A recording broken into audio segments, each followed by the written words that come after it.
আরো মোহাব্বত করে বলেন সুবহানাল্লাহ।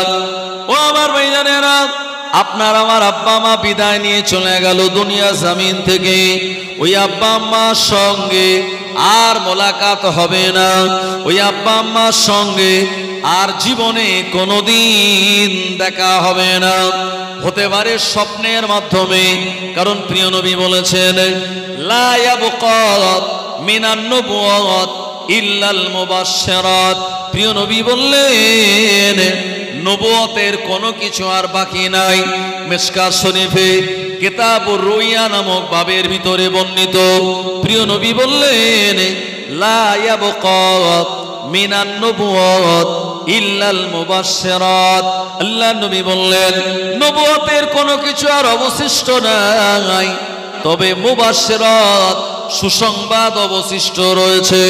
সাবিনা বললেন ক্বালু ওয়ামাল মুবাশশিরাত। হুজুর আপনি একবার বলুন এ মুবাশশিরাত কি? আল্লাহ নবী বললেন রুইয়াস সালিহাত, ভালো স্বপ্ন হলো। এটা হলো নবুয়তের 46 ভাগের 1 ভাগ। আপনার আমার আব্বা আম্মা বিদায় নিয়ে চলে গেল। ওই আব্বা আম্মার সঙ্গে আর জীবনে কোনোদিন আপনি সরাসরি দেখা করতে পারবেন না। আপনার যদি আমাল সৎ হয়, আমাল যদি ভালো হয়, ওই আমালের মাধ্যমে স্বপ্ন যোগে আপনি আপনার আব্বা আম্মার অবস্থাটা জানতে পারবেন। ও আমার ভাইজানেরা, শুধু তাই নয়, যারা আল্লাহর ওলি হতে পারে, ওলি হওয়ার দরওয়াজা পর্যন্ত পৌঁছে যায়, তানারা কাশফুল কুবুর নামক একটি সবক আমাল করেন। এ কাশফুল কুবুর নামক সবক আমাল করার মাধ্যমে ওই কবরবাসীর কবরের হালাত আমার আল্লাহ তানাদের জানিয়ে দেন। আরো জোরে বলেন সুবহানাল্লাহ। সুতরাং এই যে নিসফুল লাইল মিনাশ শাবান, শাবান চাঁদের আজকে এই যে অর্ধেক রজনী, প্রিয় নবী সাল্লাল্লাহু আলাইহি ওয়াসাল্লাম বলেন আল্লাহ পাক তানার যে নির্ধারিত থাকার জায়গা, এটা কোন জায়গা? আল্লাহর আরশ। আল্লাহ নিজেই বলেছেন ইন্না রাব্বাকুমুল্লাহুল্লাযী খালাকাস সামাওয়াতি ওয়াল আরদা ফি সিত্তাতি আইয়াম। আল্লাহ বললেন নিশ্চয়ই আমি আল্লাহ আসমান, সামাওয়াত মানে আসমান, আরদুন মানে জমিন, আমি আসমান ও জমিনকে বানিয়েছি ফি সিত্তাতি আইয়াম। ফি মানে মধ্যে, সিত্তাতুন মানে 6, আর ইয়াউমুন শব্দের বহুবচন হলো আইয়াম। আমি আল্লাহ নিশ্চয় আসমান ও জমিনকে আমি 6 দিনে বানিয়েছি। সুম্মাস্তাওয়া আলাল আরশ, তারপরে আমি আমার আরশের উপরে সমাসীন হয়েছি। জোরে বলুন। ইমাম গাজ্জালী রাহমাতুল্লাহ আলাইহি তিনি বলেছেন, ইমামে গাজ্জালী রাহমাতুল্লাহ আলাইহি তিনি বলেছেন মানুষের ভিতরে একটা ভ্রান্ত আকীদা রয়েছে। সেটি হলো মানুষ, আমরা অনেক সময় বলি আর মনে করি আমার আল্লাহ তিনি সব জায়গায়। আল্লাহ তাআলা সব জায়গায়। আল্লাহ তাআলা কি সব জায়গায়? না, আমার আল্লাহ রাব্বুল আলামিন তিনি আরশে, আর আমার আল্লাহর কুদরতি ক্ষমতা সব জায়গায়। এই শবে বারাতের রাত, এই জায়গায় আমরা কোরআন ও হাদিসের কিছু আলোচনা শুনছি। এখান থেকে আপনি একটু আগিয়ে চলে যান, ওই জায়গায় তারা বোম ফাটাচ্ছে। কেউ বা তার বাড়িতে নানান রকম হালুয়া পুলুয়া বিরিয়ানি করে তারা খুব খাওয়া দাওয়া করছে। খাওয়া দাওয়া ভালো মন্দ, এটা হারাম নয়, বেদাতও নয়, তবে অন্তত যে হালুয়া, যে বিরিয়ানি শবে বারাত উপলক্ষে আপনি বানালেন, আপনার এই বানানোর মূল উদ্দেশ্য হওয়া দরকার অসহায় গরিব তাদের কাছে এটা পৌঁছে দেওয়া, তারপরে আপনি খাবেন। গরিবকে না দিয়ে শুধু যদি নিজে নিজে খাওয়া হয়, আমার ভাইজানেরা, এটা সহি হবে না। এজন্য আমরা যারা এখানে এই আলোচনা শুনছি, আরেক দল হয়তো বোম ফাটাচ্ছে, কেউ বা শবে বারাতে ইবাদত বান্দেগি বাদ দিয়ে অন্য কিছুতে লিপ্ত। তো আল্লাহ রাব্বুল আলামিন এই বান্দাদের সব জায়গাতে তিনি অবস্থিত নন, আল্লাহর ক্ষমতা সব জায়গায়, কিন্তু মহান আল্লাহ রাব্বুল আলামিন তিনি আরও বলেছেন যে মিন হাবলিল ওয়ারিদ, আমি বান্দাবান্দির এই যে সাহা রগ আছে আমাদের, এই রগের থেকে আরও নিকটবর্তী। এটি হলো আল্লাহ রাব্বুল আলামিনের স্পেশাল একটি মর্যাদা ও পাওয়ার। জোরে বলেন সুবহানাল্লাহ। আমার ভাইজানেরা, ও নবীর উম্মাত উম্মাতানিরা, মহান আল্লাহ রাব্বুল আলামিন এই প্রথম আসমানে তিনি নেমে চলে আসেন। আর বান্দা বান্দি যখন আমার আল্লাহ দরবারে সেজদা দেয়, আমার আল্লাহ ফেরেশতাদের বলেন, মালাইকা ইরফা হিজাব বাইনি ওয়া বাইনিকা আবদি, এ আমার ফেরেশতাগণেরা সব পর্দাগুলি তুলে দাও, বান্দা আমায় সেজদা দিয়েছে। প্রিয় নবী বললেন, জিবরাইল আলাইহিস সালামের 600 ডানা যেখানে পৌঁছাতে পারে না।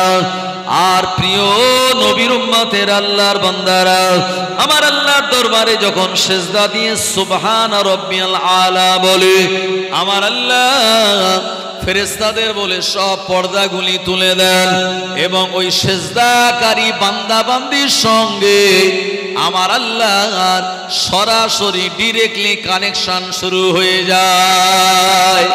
আরো জোরে বলেন সুবহানাল্লাহ। ও জওয়ানেরা, যুবকেরা, আমরা যখন সেজদা দেই, নবীজি বললেন এই সেজদাটা কোন জায়গায় পড়ে জানেন? এই সেজদাটা মসজিদের মার্বেলের উপরে নয়, নামাজের মুসাল্লার উপরে নয়, এ বান্দা বান্দির সেজদাটা আসসাজিদু ইয়াসজুদু আলা কদামাইহির রহমান, বান্দা বান্দির সেজদাটা আমার আল্লাহর কুদরতি পায়ের উপরেই পড়ে যায়। আরো জোরে বলেন সুবহানাল্লাহ। এই জন্য এই রাতের বেলা বেশি বেশি ইবাদত বান্দেগি করা দরকার আমার ভাইজানেরা। আর সেজদা হলো এমন একটি ইবাদত, নামাজের ভিতরে সেজদা হলো সবথেকে আল্লাহর নিকট গ্রহণযোগ্য এবং গুরুত্বপূর্ণ একটি সময়। আপনি মদিনা শরীফে রিয়াজুল জান্নাতে যাবেন, গোটা মদিনায় রিয়াজুল জান্নাত একটা নির্ধারিত জায়গায়, যে জায়গায় আল্লাহর ফেরেশতারা জান্নাত থেকে মাটি নিয়ে ফেলেছিলেন। এই জায়গায় যদি 2 রাকাত নামাজ পড়ার ইচ্ছা করেন, আপনাকে মদিনা শরীফে গিয়ে আলাদাভাবে সেখানে টিকিট কাটতে হবে, এন্ট্রি করতে হবে। অনলাইন থেকে আপনার নাম্বার ধরে আপনাকে বুকিং দেবে, অমুক ডেটে অমুক সময়, ওই সময় আপনি গিয়ে 2 রাকাত নামাজ পড়তে পারবেন। আমার ভাইজানেরা, এখন যারা নামাজে দাঁড়িয়ে থাকে বা কিয়াম করে, অনেক সময় তাদেরকে পুলিশ ঠেলাঠেলি দেয় বা অন্যজন এসে কেউ গুতুগুতি করে যে তাড়াতাড়ি নামাজ কমপ্লিট করো। কিন্তু আপনি যতক্ষণ সেজদার ভিতরে থাকবেন, সৌদি গভর্নমেন্টের কোনো পুলিশ প্রশাসনের ক্ষমতা নাই আপনাকে সেজদা থেকে ঘাট ধরে তুলে দেবে। কারণ বান্দা যখন সেজদা দেয় আল্লাহ তাআলার খুব নিকটবর্তী হয়ে যায়। আমার ভাইজানেরা, ও নবীর উম্মাত উম্মাতানিরা, এই জন্য এই নিসফুল লাইল মিনাশ শাবান, এ রাত অত্যন্ত গুরুত্বপূর্ণ, এ রাত অত্যন্ত বরকতপূর্ণ। এবং আজকে এ রাত লাইলাতুল জুমআর রাত। ও আমার ভাইজানেরা, 2 নিয়ামত আমার আল্লাহ একত্রে আজকে আমাদের জন্য দিয়ে দিয়েছেন। তাই আজকে সারা রাত জেগে থাকা, আল্লাহ তাআলার ইবাদত বান্দেগি করার মাধ্যমে জীবনটাকে ধন্য করে নেওয়া আজকে আপনার আমার জন্য বিরাট একটা সুযোগ। যারা কোরআন মাজিদ তেলাওয়াত করতে পারেন, আপনি কোরআন মাজিদ তেলাওয়াত করুন। এক একটি লফজের বিনিময়ে আমার আল্লাহ আপনার নামায় আমলে 10টা করে নেকি আর সওয়াব দান করে দেবেন। যারা কোরআন মাজিদ তেলাওয়াত করতে পারেন না, যারা তেলাওয়াত করবেন, তানাদের পাশে বসে আপনি চুপচাপ থেকে কান লাগিয়ে শ্রবণ করুন। আমার আল্লাহ পাক শুনিয়ে বললেন, ওয়া ইযা কুরিয়াল কুরআনু ফাসতামিউ লাহু ওয়া আনসিতু লাআল্লাকুম তুরহামুন। যেখানে কোরআন মাজিদ তেলাওয়াত হয়, এই জায়গায় কেউ যদি চুপচাপ থেকে কান লাগিয়ে শ্রবণ করে, লাআল্লাকুম তুরহামুন, তাদের উপরে আমার আল্লাহর অবিরত রহমতগুলি বর্ষিত হয়ে যায়। আরো জোরে বলেন সুবহানাল্লাহ। ও আমার ভাইজানেরা, আজকে রাতের বেলা আপনি আপনার পিতামাতার কবরের ধারে চলে যান। নবীজি বললেন জুরুল কুবরা ফাইন্নাহু তুযাক্কিরুল মাউতা আও কামা ক্বালা নবী সাল্লাল্লাহু আলাইহি ওয়াসাল্লাম। প্রিয় নবী বললেন তোমরা বেশি বেশি করে কবর জিয়ারত করো। এই কবর জিয়ারত করলে পরে তোমাদের মরণের কথা স্মরণ হবে। এ দুনিয়াতে মরণের কথা স্মরণ হলে গুনাহ আমাদের জীবনে কম হবে। কথা ঠিক কি না?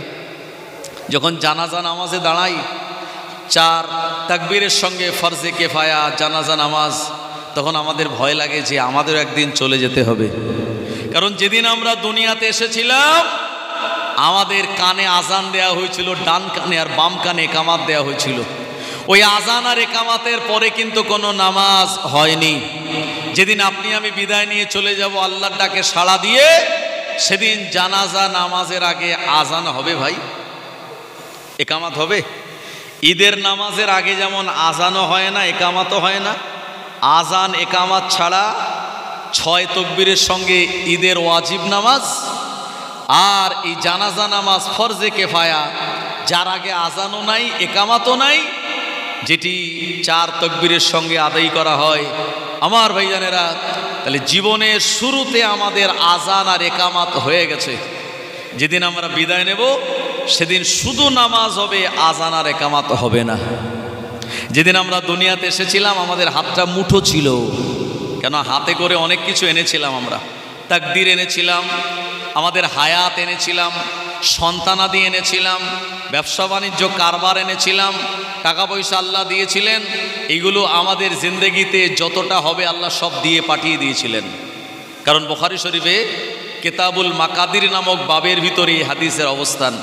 নবীজি বলেছেন কাতাবাল্লাহুল মাকাদিরাল খলাইক ক্বাবলা আইয়াখলুকাস সামাওয়াতি ওয়াল আরদা বিখামসাইনি আলফা সানাতিন ওয়া কানা আরশুহু আলাল মাই আও কামা ক্বালা নবী সাল্লাল্লাহু আলাইহি ওয়াসাল্লাম।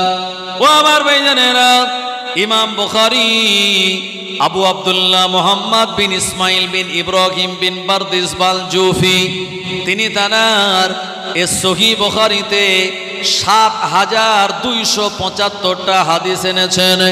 তার ভিতরে একটি বাব এনেছেন কিতাবুল মাকাদির, তাকদীর সম্পর্কে যেখানে আলোচনা হয়েছে। এই জায়গাতে প্রিয় নবী বললেন কাতাবাল্লাহুল মাকাদির, আল্লাহ পাক মানুষের তাকদীরগুলি লিখে দিয়েছেন। কবে জানেন?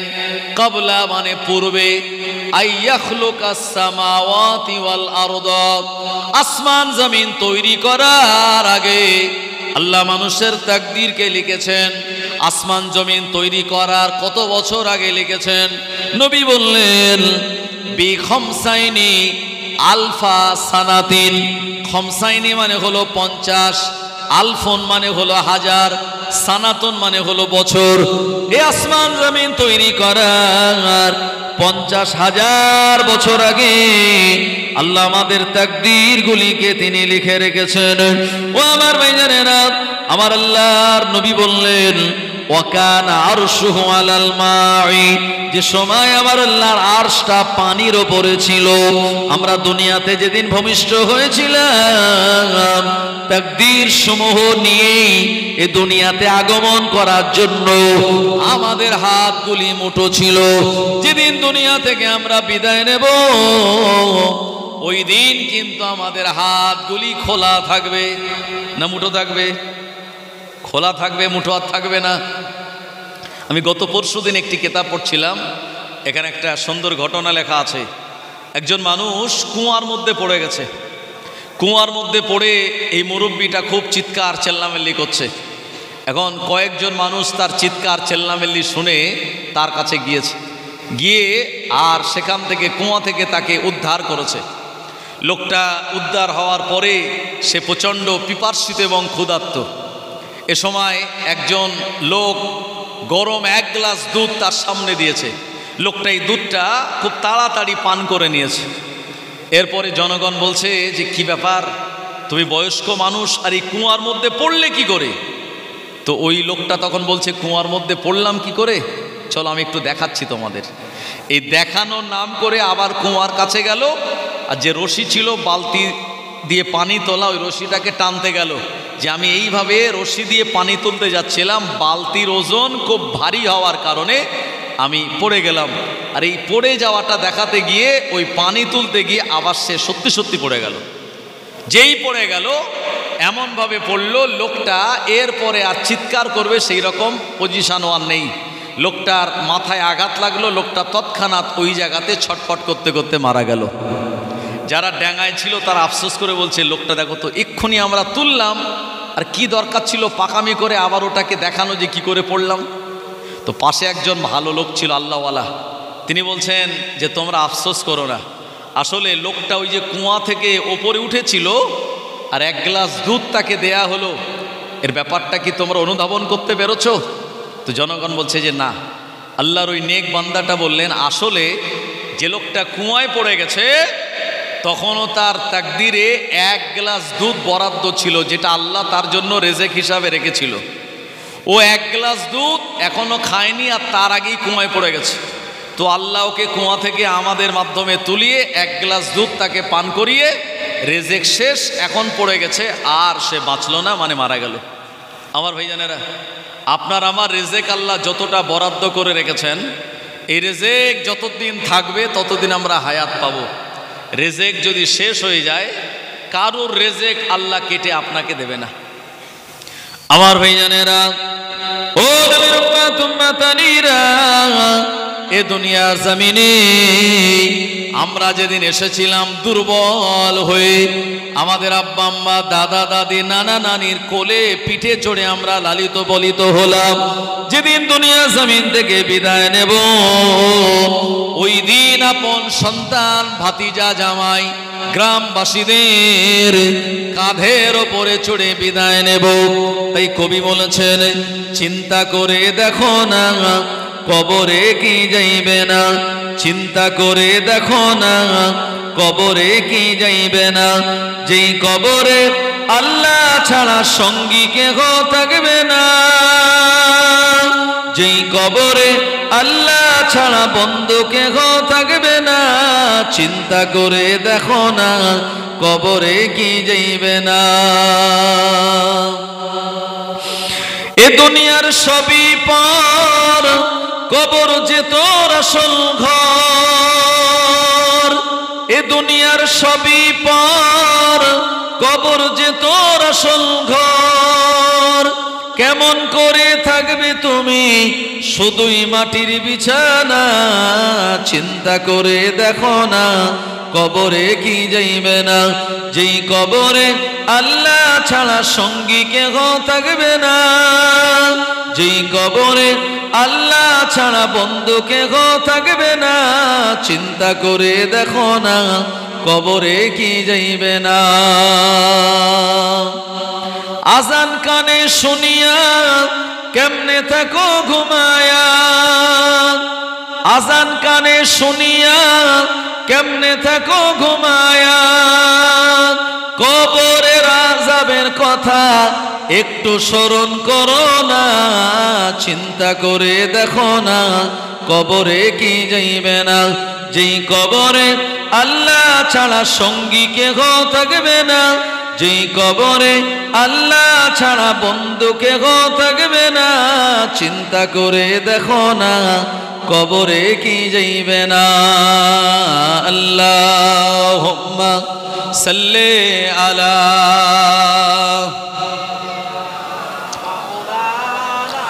ওয়া আলা আলি সাইয়্যিদিনা। আমার ভাইজানেরা, জওয়ানেরা, যুবকেরা, না পাল্টে দিয়েছ তো, চেঞ্জ করে দিয়েছে। আমার ভাইজানেরা, এ দুনিয়ার জিন্দেগিতে আল্লাহ পাক আমাদের জন্য স্পষ্ট করে বলেছেন, ইয়া আইয়ুহাল্লাযীনা আমানুত্তাকুল্লাহা হাক্কা তুকাতিহি ওয়া লা তামুতুন্না ইল্লা ওয়া আনতুম মুসলিমুন। হে বিশ্বাসী ইমানদারেরা, ইত্তাকুল্লাহ, তোমরা আল্লাহকে ভয় করো, হাক্ক তুকাতিহি, প্রকৃত ভয় করার মতো ভয় করো, ওয়ালা তামুতুন্না, আর তোমরা মারা যেও না, মরো না, ইল্লা ওয়া আনতুম মুসলিমুন, যতক্ষণ পর্যন্ত তোমরা প্রকৃত মুসলমান হতে না পারবে। ও আমার ভাইজানেরা, এ দুনিয়ার জমিনে আল্লাহর ওলিয়া ওলিয়ারা আল্লাহ পাককে প্রকৃত ভয় করেছিলেন, ভয় করার মতো। এই জন্য এ দুনিয়ার জমিনে আমার আল্লাহ যেমন তানাদেরকে সম্মান দিয়েছিলেন, দুনিয়া থেকে বিদায় নেওয়ার পর আমার আল্লাহ আজও তানাদের সম্মানিত বানিয়ে রেখেছে। বসিরহাট আল্লামা দুনিয়া থেকে বিদায় নিয়েছে, আমরা কি ভুলে গিয়েছি তানাকে? পানি গোবরার বড় হাফেজ সাহেব হুজুর বিদায় নিয়েছে, আমরা কি তানাকে ভুলে গিয়েছি? দাদা হুজুর রহমাতুল্লাহ আলাইহি দুনিয়া থেকে বিদায় নেওয়ার পর আমরা কিন্তু আজও তানাকে ভুলিনি। কিয়ামত পর্যন্ত মানুষেরা তানাদের কথা স্মরণে রাখবে। ও আমার ভাইজানেরা, এমন করে খোলাপোতার জমিনে শুয়ে আছেন আল্লামা দরগাপুরি সাহেব হুজুর রহমাতুল্লাহ আলাইহি দুনিয়া থেকে বিদায় নেওয়ার পরও মানুষ কিন্তু তানাকে ভুলে যায়নি। কেন যায়নি?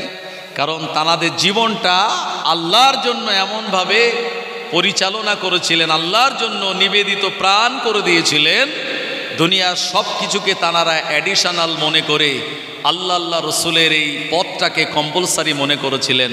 তাই বজলুর রহমান দরগাপুরি সাহেব হুজুর চলে গেলেও আজও মানুষ হাত তুলে তানার রূপাকে সওয়াব পৌঁছে দেয়। কথা ঠিক কিনা?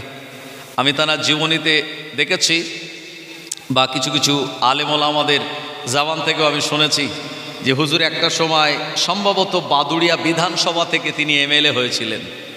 এ সময় এই এমএলএ হওয়ার আগে যে প্রচার প্রসার, তো মানুষজন খুব একটা সাড়া ফেলেনি। এরপরে হুজুর বলেছিলেন যে বাংলার মানুষ বা জনগণ যদি আমায় ভোট না দেয় তো আল্লাহর ফেরেশতারা আমায় ভোট দিয়ে জিতিয়ে দেবে। কতটা আল্লাহর প্রতি তানার ভরসা। কোরআনুল মাজিদ আল্লাহ শুনিয়েছেন, ওয়ালা তাহিনু ওয়ালা তাহজানু ওয়া আনতুমুল আ'লাউনা ইন কুনতুম মুমিনিন। ওয়ালা তাহিনু, তোমাদের কোনো ভয় নেই, ওয়ালা তাহজানু, তোমাদের কোনো দুশ্চিন্তাও নেই, ওয়া আনতুমুল আ'লাউনা, এ দুনিয়াতে তোমরাই বিজয়ী হবে, তবে শর্ত হলো ইন কুনতুম মুমিনিন, তোমাদের মুমিন হওয়া লাগবে। উনি মুমিন ছিলেন বলেই এই ভরসাটা করেছিলেন এবং পরবর্তীতে সেই ভোটে তিনি জিতেও গিয়েছিলেন। কথা ঠিক কিনা? তো ভোটে জেতার পর তিনি খুব বেশি দিন এই এমএলএ বা ক্ষমতার গদিতে বসে থাকেননি, মাত্র 4 মাসের মতো এই গদিটায় ছিলেন। 4 মাস পরে তিনি রিজাইন দিয়েছিলেন। তো কারণ কি? উনি কারণ হিসাবে দেখিয়েছিলেন যে আমি সুফি বা দরগাপুরি সাহেব যদি এই রাজনীতির সঙ্গে 5টা বছর জড়িয়ে থাকি তো আমার ঈমান ধ্বংস হওয়ার সম্ভব না। এই জন্য ঈমান বাঁচানোর জন্য আমার এই এমএলএর চেয়ারটাকে ছেড়ে দিয়ে আমি ঈমানটাকে বেশি প্রাধান্য দিলাম। জোরে বলেন ভাই। আল্লাহর উপরে তানার ভরসা ছিল এবং দুনিয়াকে তানারা তুচ্ছ মনে করেছিলেন বলেই চলে যাওয়ার পরেও আজও মানুষ তানাদের স্মরণে রেখেছেন। কথা ঠিক কিনা? মুসলমান ভাইয়েরা আমার, আল্লাহর একজন ওলির নাম বলি আপনাদের কাছে। এই ওলির নাম হলো শামস তিবরিজি রহমাতুল্লাহ আলী। নাম শুনেছেন আপনারা? শামসে তিবরিজি রহমাতুল্লাহ আলী। বহেরার মানুষ মানে আপনারা সবাই তো এক একজন বক্তা। কথা ঠিক কিনা? এখানে এত আলেম ওলামা আসে বা এখানে এত বেশি জলসা নসিহত হয়, আপনাদের কম বেশি অনেক জলসা, অনেক ওয়াজ নসিহত মুখস্থ। তো সম্ভবত আপনারা সবাই জানেন এই শামসে তিবরিজি রহমাতুল্লাহ আলীর নাম। ইনি বিরাট বড় মস্ত বড় একজন ইলমে বাতিনির আলেম ছিলেন। আর সমসাময়িক যুগে ও জমানায় আরেকজন আলেম বান্দা ছিলেন, ওনার নাম হলো আল্লামা জালালউদ্দিন রুমি রহমাতুল্লাহ আলী। নাম শুনেছেন না এনার? এই জালালউদ্দিন রুমি তিনি হলেন ইলমে জাহিরির একজন আলেম। তানার কাছে ইলমেন নাহু, হেদায়তুন নাহু, কাফিয়া, সরেজামি, মুক্তাসার, মেশকাত, হুজ্জাতুল্লাহিল বালিগা, আপনার শর্মিয়াতে আমিল, ইলমে আরুস, সিয়াসিত্তার হাদিসের কেতাব, নুরুল আনোয়ার। আমার ভাইজানেরা, যত কেতাব আছে এই বাংলার জমিনে, আপনার এই পৃথিবীর জমিনে, সমস্ত কেতাব তিনি মোতালা করে একজন বড় পর্যায়ের আলেম। ওনার নাম হলো জালালউদ্দিন রুমি রহমাতুল্লাহ আলীহে। আর যিনি শামসে তিবরিজি রহমাতুল্লাহ আলাইহি, তিনিও একজন বড় মাপের আলেম, কিন্তু তিনি শুধু জাহেরি আলেম নন, ইলমে বাতিনির জ্ঞানও তানার ভিতরে রয়েছে। সুবহানাল্লাহ বলেন। আমার ভাইজানেরা, ইলমে তাসাউফের জ্ঞান তানার ভিতরে আছে, কিন্তু শামসে তিবরিজি রহমাতুল্লাহ আলাইহি ইলমে জাহিরি ইলমে বাতিনির আলেম হওয়ার পরেও সমাজে তিনি বিরাট প্রভাব প্রতিপত্তি দেখান না। সব জায়গায় নিজেকে গুটিয়ে রাখতে চান, সমাজে মানুষের সামনে তিনি নিজেকে ডিসপ্লে করতে ভালোবাসেন না। তিনি মানুষের থেকে আড়ালে আড়ালে থাকতে চান এবং আল্লাহকে রাজি আর খুশি করানোই একটাই তানার চিন্তা ও লক্ষ্য। এখন শামসে তিবরিজি রহমাতুল্লাহ আলাইহির জামানায় ওই জালালউদ্দিন রুমি রহমাতুল্লাহ আলাইহির সবে একজন বিরাট বড় মাপের আলেম, উনি মাদ্রাসা থেকে পাশ করে এসেছে। ওই সব জিনিসের একটা গরম আছে না নাই? পকেটে যদি 50,000 টাকা থাকে না, কথার ভাব অন্যরকম হবে তখন, কথা ঠিক কি না? গাঁটিতে যদি একটা মেশিন গোজা থাকে তো কথার গরম তখন অন্যরকম বার হবে। তো সব জিনিসের এক গরম আছে, টাকার যেমন গরম আছে, জমি জায়গার যেমন গরম আছে, ইলমেরও গরম আছে। নতুন নতুন আলেম হয়ে যারা আসে তাদের এই ইলমের একটা গরম আছে। তো জালালউদ্দিন রুমি সবে নতুন আলেম হয়ে এলাকায় এসেছে, একটা ইলমের বিরাট গরম, যা ধরে একবারে সব বলে দেয়। আমার ভাইজানেরা, এই সময় ওই শামসে তিবরিজি রহমাতুল্লাহ আলাইহি শুনেছেন যে এখন ফতোয়া ফারায়েজ যা কিছু জানার সবাই জালালউদ্দিন রুমির কাছে যাচ্ছে, আর উনি এক বাক্যে একদম কেতাবের হাওলা রেফারেন্স দিয়ে তার ফতোয়াগুলি দিয়ে দিচ্ছে। শামসে তিবরিজি রহমাতুল্লাহ আলাইহি চিন্তা করলেন একবার এই আলেমটা দেখা দরকার। তো শামসে তিবরিজি সাধারণ বেশে উনি আস্তে আস্তে ওই জালালউদ্দিন রুমি রহমাতুল্লাহ আলাইহির লাইব্রেরি যেখানে, ওই জায়গায় জালালউদ্দিন রুমি কেতাব মোতালা করেন, ওই লাইব্রেরি রুমে তিনি প্রবেশ করেছে। আর জালালউদ্দিন রুমি কেতাব সত্যি মোতালা করছিল, শামসে তিবরিজি ঢুকে তিনি সালাম দিলেন, অনুমতি নিলেন, এবং ও আলাইকুম আসসালাম যেই আসলো উনি প্রবেশ করলেন ওই ঘরে, লাইব্রেরি রুমে। ওই লাইব্রেরি রুমে প্রবেশ করে দেখেন জালালউদ্দিন রুমি তিনি কেতাব মোতালা করছেন আপন মনে, কিন্তু একজন অতিথি মেহমান এসেছে, তাকে বসতে বলা, এক গ্লাস পানি দেওয়া বা আরও যে আদর যত্ন করার কথা বলা আছে মেহমানদের সঙ্গে, এসব কিছুই করেনি। আমার ভাইজানেরা, জওয়ানেরা, যুবকেরা, শামসে তিবরিজি রহমাতুল্লাহ আলাইহি বেশ খানিকক্ষণ জালালউদ্দিন রুমি তানার চেহারার দিকে প্রত্যক্ষ করলেন, লক্ষ্য করলেন। ও আমার ভাইজানেরা, তিনি মানুষটাকে বসার জায়গা দিলেন না, মেহমানদারি করানোর কোনো আয়োজনও করলেন না।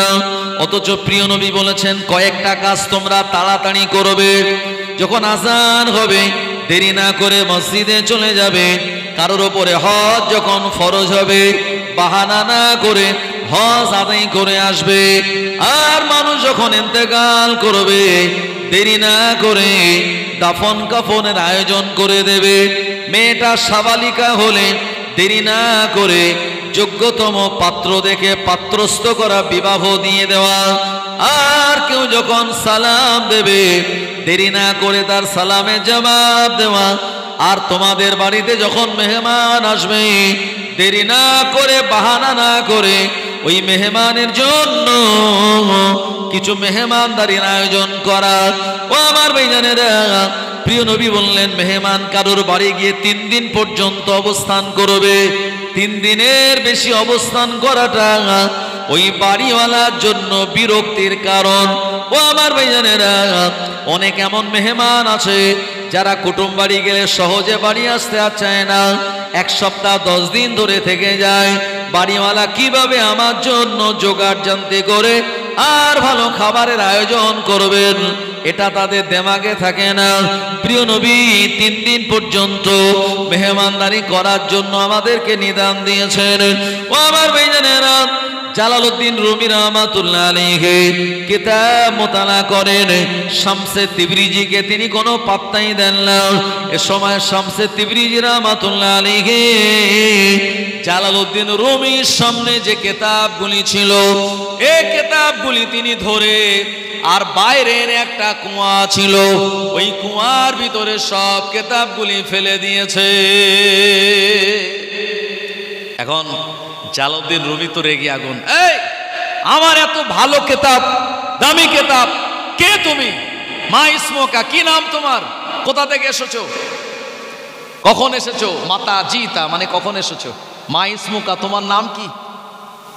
এইভাবে যখন জিজ্ঞেস করছে, আমার ভাইজানেরা, শামসে তিবরিজি রহমাতুল্লাহ আলাইহি তিনি বিচলিত হননি, চুপচাপ দেখছে চেহারার দিকে। জালালউদ্দিন রুমির চেহারা লাল হয়ে গেছে, চোখ, আমার এই কেতাব তুমি কেন কুয়ায় ফেলে দিলে? বকাঝকা করা মোটামুটি যখন হয়ে গেল, একটু যখন জালালউদ্দিন রুমি শান্ত, তিনি ওই কুয়ার কাছে গেলেন। কে? শামসে তিবরিজি। গিয়ে আর ওই কেতাবকে লক্ষ্য করে বলে, রে কেতাব, আল্লাহর হুকুমে, আল্লাহর হুকুমে তুই আমার হাতে চলে আয়। বলার সঙ্গে সঙ্গে কেতাবগুলি চলে আসলো। আর এই কেতাবগুলি নিয়ে ওই জালালউদ্দিন রুমির সামনে যে টেবিল ছিল, টেবিলে খুলে দিয়েছে। যে পেজে, যে পৃষ্ঠায় মোতালা করছিল, পেজ নাম্বার ধরে, ওই বাপ ধরে ওইটাই খুলে দিয়েছে। জোরে বলেন। কুয়ায় পড়ে গিয়েছে যে কেতাব, হিসাব অনুযায়ী ভিজে যাওয়ার কথা না, অথচ কেতাব শুকনো, এবং সেই পেজ যেখানে পড়ছিল সেই জায়গাটাই খুলে দিয়েছে। আমার ভাইজানেরা, ও নবীর উম্মতেরা, এমন ঘটনা যখন ঘটিয়ে দিল শামসে তিবরিজি রহমাতুল্লাহ আলাইহি, জালালউদ্দিন রুমি এই দৃশ্যটা দেখার পর অবাক হয়ে গেল, শান্ত হয়ে গেল। এ সময় জালালউদ্দিন রুমি আর শামসে তিবরিজিকে বলেন, হুজুর বেয়াদবি মাফ করুন। মান আনতা, কে আপনি? মা ইসমোকা, কি নাম আপনার? একবার আপনার পরিচয় দিন। শামসে তিবরিজি রহমাতুল্লাহ আলাইহি বলেছিলেন, আমি অন্য কেউ নয়, আমি হলাম আব্দুল্লাহ, মানে আল্লাহর বান্দা। ও আমার ভাইজানেরা, যারা প্রকৃতপক্ষে আল্লাহর নেক বান্দা হয়, তাদের প্রচার প্রসার নিজেরা তারা করে না, নিজেদেরকে ছোট মনে করেন, আর পরিচয় হিসাবে বলেন, আমি আল্লাহর দাস, আল্লাহর গোলাম, আমি তো আব্দুল্লাহ। ও মুসলমানেরা, আমার জনেরা, যুবকেরা, এমন করে শামসে তিবরিজি রহমাতুল্লাহ আলাইহি এই আব্দুল্লাহ পরিচয় দেওয়াটা জালালউদ্দিন রুমি বললেন, হুজুর বেয়াদবি মাফ করুন, আপনার আসল পরিচয় আপনি দিন।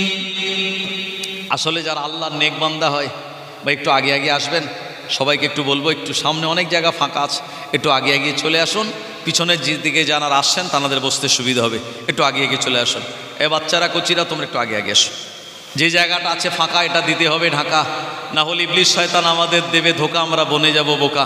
একটু আগে আগে চলে আসুন, আর মোহাব্বতে দরুদ শরীফ, আল্লাহুম্মা সাল্লি আলা সাইয়্যিদিনা।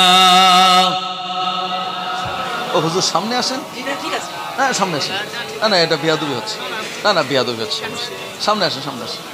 অল্প বয়স আমাদের, চ্যাংড়া বয়স আমাদের, সামনে আসেন, সামনে আসেন ভাইজান, সামনে আসেন, সামনে আসেন, সামনে আসেন, সামনে বসেন। পিছনে বসলে বেয়াদবি হবে, সামনে আসেন, সামনে আসেন। হ্যাঁ।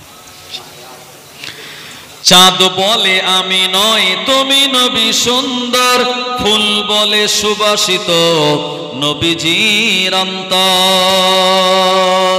জোরে হবে না সুবহানাল্লাহ? চাঁদ বলে আমি নয়, তুমি নবী সুন্দর, ফুল বলে সুবাসিত নবীজির অন্তর। তারাদের দল বলে তুমি প্রিয় দরবে, মেঘ বলে জল হয়ে তুমি নবী সরবে, মানুষের কাছে তুমি রহমের বন্ধন, মানুষের কাছে তুমি রহমের বন্ধন। চাঁদ বলে আমি নয়, তুমি নবী সুন্দর, ফুল বলে সুবাসিত নবীজির অন্তর। রোদ বলে খুশি মনে তুমি নবী শান্তির, শেষ করে দিলে তুমি ছিল যত ভ্রান্তি। রোদ বলে খুশি মনে তুমি নবী শান্তির, শেষ করে দিলে তুমি ছিল যত ভ্রান্তি। রাত বলে নূর ছিল রসুলের দৃষ্টিতে, দিন বলে তুমি সেরা মাবুদের সৃষ্টিতে। আলোময় করে দিলে পৃথিবীর অন্দর, আলোময় করে দিলে পৃথিবীর অন্দর। চাঁদ বলে আমি নয় তুমি নবী সুন্দর, ফুল বলে সুবাসিত নবীজির অন্তর। লা ইলাহা ইল্লাল্লাহ, লা ইলাহা, লা ইলাহা ইল্লাল্লাহ মুহাম্মাদুর রাসূলুল্লাহ। আমার ভাইজানেরা, এই আখেরি জামানায় ইমাম মাহাদি আসবে কি আসবে না? আসবে। নবীজি বলেছেন এই 46 হিজরি এটার দিকে ইন্ডিকেট করা হয়েছে। এই 46 হিজরির এটা হলো 1446 হিজরি, মানে 1400 হিজরিতে এই 1400 হিজরি থেকে 1500 হিজরি পড়তে মাঝখানে কম বেশি আপনার এই 54 বছর মতো সময়। এই বছরগুলির ভিতরে ইমাম মাহাদি আলাইহিস সালাম তানার আগমন ঘটবে। নবীজি বলেছেন মাহাদি মিন্নি, মাহাদি হবে আমার বংশ থেকেই। তানার নাক উঁচু হবে, তানার কপাল চওড়া হবে, ভুরু জোড়া হবে, আব্বার নাম আব্দুল্লাহ, মায়ের নাম আমিনা, তার নিজের নামও মোহাম্মদ হবে। এই গোটা দুনিয়াতে বিরাট ফিতনা ফাসাদ দেখা দেবে। মানুষ ফিতনার কারণে তাদের ঈমান বাঁচানোটা তাদের জন্য দুর্বিষহ হয়ে উঠবে।